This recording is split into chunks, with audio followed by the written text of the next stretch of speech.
First main நான் தான் ரொம்ப பாதிக்கப்பட்டவன். ஏன்? அக்கா வந்து ஓரளவுக்கு அவள் ஃபைட் பண்ணிட்டு இருந்தா. எனக்கு அந்த அளவுக்கு தெரியல, நான் சின்ன பொண்ணு. சரி. ஏன்னா என்ன அடித்து கொடுமைப்படுத்தி ரொம்ப இது பண்ணி வீட்டில் என்ன பண்ணணும். இப்போ உங்க அக்கா எங்க இருக்காங்க? அக்கா திருச்சியில். கல்யாணம் ஆச்சு அக்காக்கு? அக்காக்கள் அவங்க நல்லா இருக்காங்க? சரி. என்னை வீட்டில் யாருமே ஏற்றுக்க மாட்டுறாங்க மேம். லவ் மேரேஜ் பண்ணதுலேருந்து இப்போது ரொம்ப கொடுமைப்படுத்துகிறாங்க மேம். எனக்கு வீட்டுக்கு போகணுன்னு ஒரு ஆசை மேம்.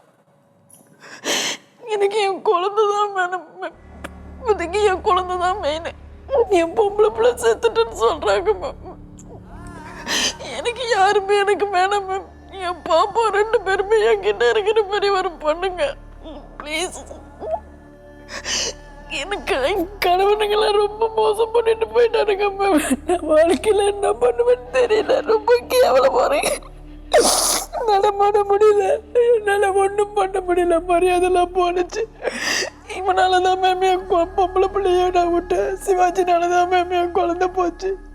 இன்னைக்கு அவன் வேற கல்யாணம் பண்ணிட்டு ரொம்ப லைஃப்ல நல்லா இருக்கிறான் மேம். எங்க வீட்டுக்கே போவிடாம என்ன ரொம்ப டார்ச்சர் பண்றான் மேம். நான் என்ன சொல்லணும் உங்கள்கிட்ட தெரியல மேம். ப்ளீஸ் மேம், எனக்கு என் பாப்பாவை மட்டும் எப்படியாவது பிரியதர்ஷினி வாங்கி கொடுங்க மேம். செத்துட்டுன்னு சொல்றாங்க மேம். அவன் சாவல மேம்.